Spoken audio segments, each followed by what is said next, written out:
안녕하세요, 여러분. 소울 스토리타임에 오신 걸 환영합니다. 오늘은 고자쿠라 스즈 작가의 내일을 당신에게 주고 이것은 나의 마지막 연애 편지를 시작합니다. 사랑과 작별의 마음이 담긴 이야기를 함께 들어볼까요?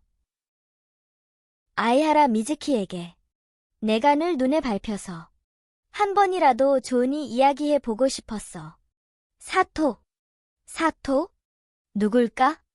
일단 답장을 쓰자. 프롤로그. 방과 후의 비밀. 세상은 참 불공평하다. 남녀를 불문하고 예쁘고 잘생긴 사람이 여러모로 편하게 살기 좋다. 그런 사람은 어릴 때부터 주변의 관심을 듬뿍 받고 자신의 외모가 빼어나다는 사실을 스스로 깨닫게 되므로 철들 무렵에는 절대적인 자신감이 생기기 마련이다. 자연스레 성격이 밝아지고 친구도 많아진다. 공부 같은 어려운 일도 주변에서 곧잘 도와준다.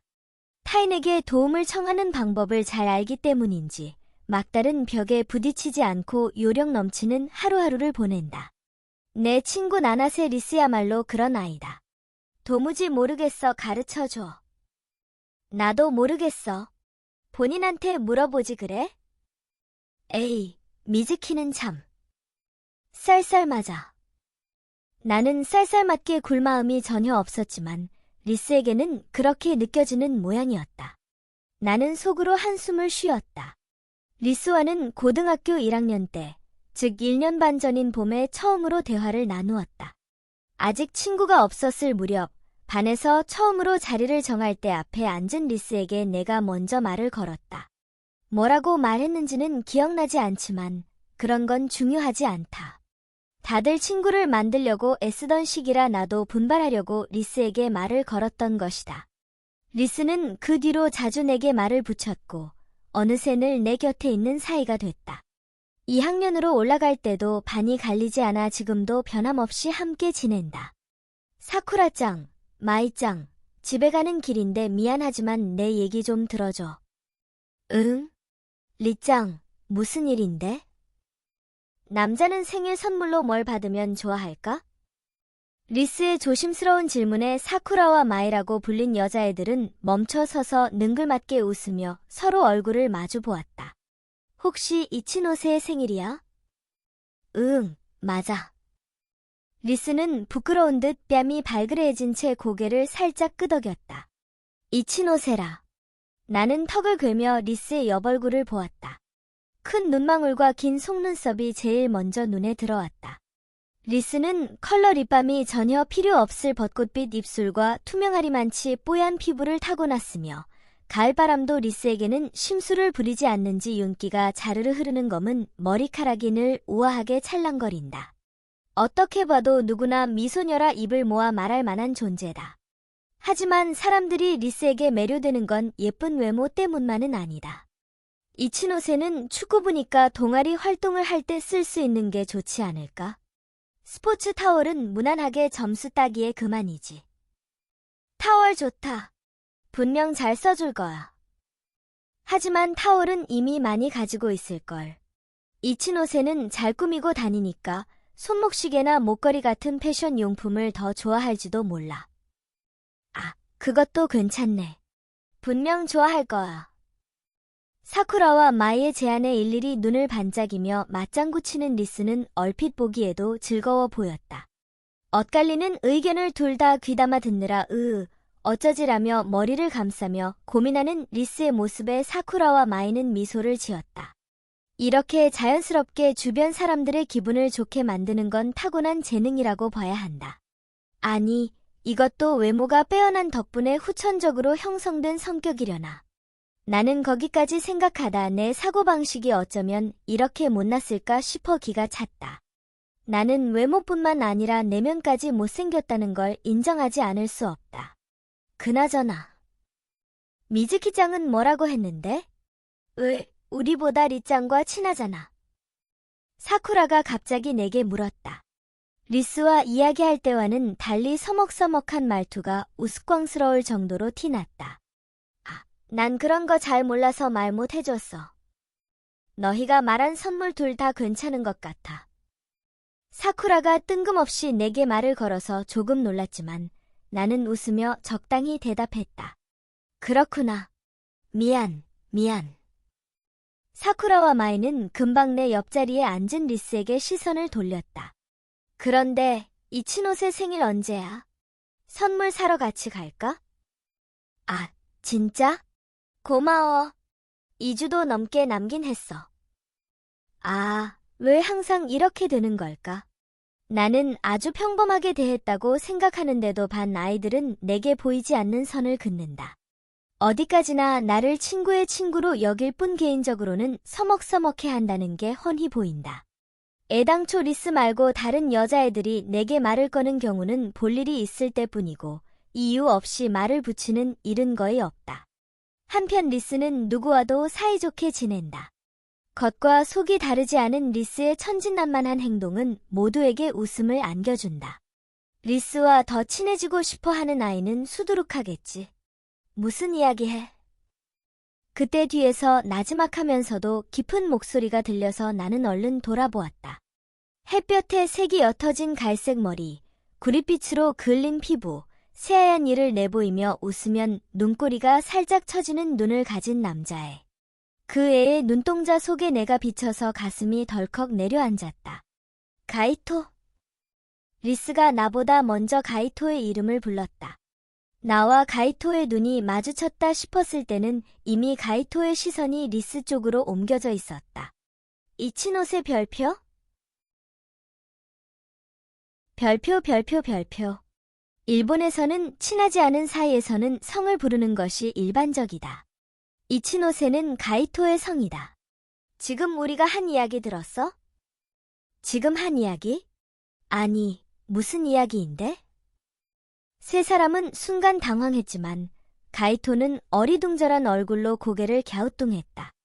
그 모습에 리스는 정말 다행이라는 듯 가슴을 쓸어내렸고 사쿠라와 마이도 안심하는 듯한 표정을 지었다. 생일 선물 이야기를 당사자가 들었을까봐 불안했겠지. 그럴 만하다. 목소리가 커진 줄도 모르고 같은 반 남자애에게 생일 선물로 뭘 줄까 신나게 떠들고 있는데 갑자기 그 사람이 나타났으니 별 이야기 아닌데? 당황하니까 오히려 수상한데? 그런데 왜 미즈키만 그렇게 침착해? 가이토가 문득 나를 보고 웃음을 터뜨렸다. 아무 동요도 없는 내 모습이 세 사람과 완전히 달라 눈에 띄었던 걸까. 가이토는 소리내어 깔깔 웃었다. 웃지 마. 민망해진 나는 시선을 돌리며 작게 타박했다. 가이토가 웃는 얼굴로 날 봐줘서 기쁜 마음을 애써 억누르면서 얘네랑 너무 딴판이라 웃기잖아. 시끄러워. 웃어도 너무 웃네. 나는 일부러 화난 것 같은 말투로 대답했다. 그렇게라도 하지 않으면 가이토와 리스가 내 입이 해벌쭉 벌어졌다고 지적할 것만 같았다. 정말이지 자기 색깔 한번 뚜렷하다니까. 내가 무슨. 가이토, 내가 더 그렇거든? 나야 미즈키한테 비교도 안 되지. 아하하, 미즈키는 정말 재미있어. 잔잔한 수면처럼 보여도 실은 여러모로 생각이 많다니까. 리스가 밝은 목소리로 끼어들어 나와 가이토의 대화는 금방 끝나버렸다. 그 순간 내 가슴 속에서 거무칙칙한 감정이 서서히 싹트면서 괴로움으로 변했다. 역시 리스, 미즈키를 잘 알아. 당연하지. 베프니까. 아, 왜 굳이 나와 가이토의 대화에 끼어드는 거람. 리스는 늘 생글생글 웃으면서 내키는 대로 행동한다. 내 기분은 전혀 궁금해하지 않는다. 몇 초 전까지만 해도 내가 얼마나 행복했는지 리스는 알 턱이 없다. 그럼 동아리 활동하러 가자, 리스. 아, 벌써 시간이 그렇게 됐나. 깜빡했네. 그걸 깜빡하면 어쩌냐. 빨리 가자. 늦겠다. 무심하게도 가이토는 그런 리스를 좋아한다. 내가 아니라 리스를. 사쿠라짱, 마이짱, 도와줘서 고마워. 붙잡아서 미안해. 미즈키도 이야기 들어줘서 고마워. 리스는 환하게 웃으며 짐을 정리하고 일어섰다. 축구부인 가이토와 치어리딩부인 리스는 운동장과 체육관에서 따로 동아리 활동을 하지만 본관 출입문까지는 함께 간다. 아무 도움을 주지 못한 내게도 고맙다고 인사하는 점이 리스다웠다.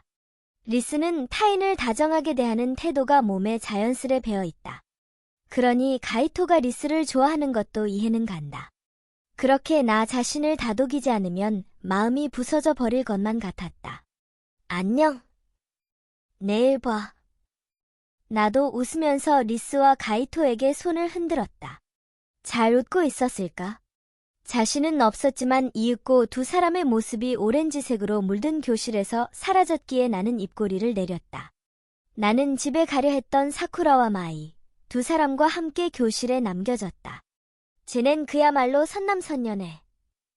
둘 다 성격도 좋고 너무 잘 어울려서 부러워. 우리도 이만 가자. 사쿠라와 마이는 리스와 가이토 커플을 칭찬한 뒤 나를 힐끗 보더니 어색한 듯 서둘러 교실을 빠져나갔다. 어색한 건 나도 마찬가지다. 같은 반이지만 리스 없이는 서먹한 사이인데 아무리 동아리 활동이 있다지만 저렇게 인사도 없이 먼저 가버리다니. 나는 조용히 한숨을 내쉬고 창밖을 보았다. 붉게 물든 하늘에 그림처럼 동그란 구름이 몇 개 떠 있었다. 타는 듯한 여름 더위의 여파로 푹푹 찌지만 9월 초의 바람은 가을답게 점점 상쾌해지고 있었다. 좋아, 가자. 나는 가방을 어깨에 메고 자리에서 일어났다. 내게는 방과 후에 꼭 들르는 곳이 있다. 쥐 죽은 듯이 조용한 공간에 책 넘기는 소리만 들려온다. 높다란 서가가 죽 늘어서 있는데도 답답하게 느껴지지 않는 건 운동장 쪽에 커다랗고 개방적인 창문을 배치했기 때문이겠지. 나뭇결을 살려놓아 자연의 따스함이 느껴지는 책상을 흐트러짐 없이 줄 맞춰 놓았고 거기에 학생들이 서로 적당한 간격을 두고 앉아있다. 그 중에서도 나는 눈부신 석양이 비쳐드는 창가 자리에 앉아있다. 내 특등석이다. 왜냐하면 축구부가 훈련하는 모습을 볼 수 있으니까. 가이토. 나는 창밖의 운동장을 바라보았다. 서로 소리치며 운동장을 이리저리 뛰어다니는 축구부원 중에서도 한 명이 유독 빛난다. 이치노세 가이토. 유치원부터 고등학교까지 쭉 함께 지내온 내 소꿉친구. 내성적이고 낯을 가리는 게 내 성격으로 자리 잡기 전부터 곁에 있어왔던 유일한 존재. 천진난만하게 어울려 놀던 유년기에도 남녀의 차이를 인식하기 시작했던 사춘기에도 변함없는 태도로 나를 대해준 소중한 사람이다. 난 철이들 무렵부터 쭉 가이토를 좋아해왔다. 반은 갈렸지만 같은 고등학교에 입학해 복도나 등하굣길에서 마주쳐 가이토가 말을 걸어줄 때면 매번 가슴이 설렌다. 하지만 어린 시절부터 쌓아온 우정을 망가뜨리기가 무서워서 애초에 고백할 마음조차 먹지 않았다. 그때는 나와 가이토의 관계가 예나 지금이나 변함없으며 앞으로도 변함없으리라고 생각했기 때문이다. 그러리라는 보장은 어디에도 없었는데. 그래서 2학년에 올라와 리스와 가이토가 사귀기 시작했을 때 몹시 충격을 받았던 기억이 지금도 생생하다. 두 사람이 서로 알게 된 계기가 다름 아닌 나였다는 것이 더욱 눈물 나는 지점이다. 학교에서 내가 가이토와 마주치고 인사할 때 곁에는 대개 리스가 있었으니 두 사람은 아주 자연스럽게 안면을 틀 수 있었던 셈이다. 2학년에 올라와 리스와 가이토가 같은 반이 되자 두 사람은 어느새 거리가 가까워졌고 어느 날 리스가 내게 가이토랑 사귀기로 했어 라고 말했다. 분명 5월 초순이었다. 다른 사람들 눈에는 둘이 같은 반이 된 지 얼마 되지도 않아 초고속으로 사귄 것처럼 보이겠지. 하지만 난 1학년 때부터 리스와 가이토 사이에 묘한 기류가 흐른다는 걸 알고 있었다. 그때 내가 얼마나 괴로웠는지는 말로 다 표현할 수 없다. 머리로는 두 사람이 서로 끌리고 있다는 걸 이해하면서도 가이토에 대한 희망을 완전히 버리진 못했다. 만약 내가 가이토의 소꿉친구가 아니었다면, 만약 내가 리스와 친하지 않았다면 어땠을지 지금도 머릿속 한구석에서 상상을 펼치곤 한다. 그 결과 나는 리스와 가이토가 사귀기 시작한 지 4개월 가까이 지나도록 가이토를 좋아하는 마음을 단념하지 못하고 도서실에 드나들고 있었다. 드르륵. 나는 천천히 자리에서 일어나 도서실 입구에서 가까운 서가로 향했다. 도서실에 와놓고 책을 읽지 않으면 이상해 보인다. 방과 후에 창문 너머로 축구부가 훈련하는 모습을, 아니 가이토의 모습을 볼 때면 반드시 나스메 소세키의 마음을 펼쳐놓는다. 가이토와 리스가 사귄다는 이야기를 들었던 최악의 날, 평소 찾지 않던 도서실로 도망쳐 우연히 집어든 것이 이 책이었다. 마침 그 무렵 현대문학 시간에 배웠던 작품이라 눈에 들어왔을 뿐 내용이 특별히 기억에 남아있지는 않았지만 나는 그날 마음을 펼쳐서 얼굴을 가리고 실컷 울었다. 그 기억만은 너무나 선명하게 남아있다. 그 뒤로 가이토가 동아리 활동 시간에 축구를 하는 모습을 보기 위해 도서실에 갈 때는 늘 앞에 펼쳐둔다. 찾았다. 나는 작게 중얼거리고 마음을 꺼냈다. 교과서에도 실려서 누구나 한 번쯤은 접했을 작품을 굳이 도서실에서 찾아 다시 읽으려는 사람은 없다. 100% 확률로 서가에 항상 꽂혀 있다. 도서실 책은 구겨지지 않도록 전부 표지에 코팅 필름을 씌워놓았다. 표지가 반질반질한 서점의 새 책보다도 내 손에 훨씬 익숙하게 느껴졌다. 동아리 활동을 하는 가이토를 바라본다는 걸 숨기기 위해서라고는 하지만 4개월 동안이나 같은 책을 지니고 있다 보니 이 책에 제법 애착이 생기기도 했다. 그때부터 내 가슴 속에는 가끔 무서운 그림자가 번뜩였지. 처음에는 우연히 밖에서 덮쳐왔다네. 문득 이 구절이 눈에 들어왔다. 이렇게 묵묵히 가이토를 생각하고 있으면 가끔 리스의 얼굴이 떠올라 죄책감에 사로잡힌다. 나도 염치가 없는 인간은 아니다. 가이토와 사귀기 전까지는 리스를 절대 잃고 싶지 않은 친구라고 생각했다. 아주 예쁘면서도 전혀 잘난 척하지 않는 리스는 나 말고 다른 아이들과도 금방 허물없이 지낼 수 있을 만큼 성격이 싹싹한데도 조용하고 얌전한 나를 왠지 모르게 마음에 들어 했다. 리스에게는 말하지 않았지만 나도 유일무이한 친구를 찾은 것 같아서 정말로 기뻤다. 순수한 내 모습 그대로 리스를 대할 수 있었고 리스도 그런 나를 받아들여 주었으니까. 그러니 리스에게 상처를 주고 싶지도 리스를 싫어하고 싶지도 않다. 리스가 나를 신뢰한다는 것도 이 기분을 질투라는 단 2글자로 요약할 수 있다는 것도 잘 안다. 하지만 아무래도 이런 생각이 머릿속을 떠나지 않는다. 만약 내가 리스처럼 예뻤다면? 가이토는 나를 선택해 주었을까? 문득 고개를 들자 우연히도 가이토가 골을 넣은 참이었다. 멋지다는 생각에 가슴이 두근거렸을 때 갑자기 부스럭 하고 무언가가 스치는 소리가 났다. 나는 마음을 들어 얼굴을 가리고 책에 시선을 돌렸다. 뭘까? 편지 같은 것이 페이지 사이에서 떨어진 모양이다. 가느다란 갈색 개선이 그어진 편지지에 무슨 글씨가 적혀 있었다. 나는 편지지를 조심스럽게 주워 들었다. 그 내용을 보고 나도 모르게 숨을 삼켰다. 덧붙여 이 편지가 내 운명을 바꿀 줄은 상상도 못했다. 소울 스토리타임을 시청해주셔서 감사합니다. 오늘의 이야기가 마음에 드셨다면 좋아요와 구독을 눌러주세요. 매주 화요일, 수요일, 금요일, 일요일에 새로운 이야기로 찾아뵙겠습니다. 다음 이야기까지 행복한 시간 보내세요. 그럼 안녕.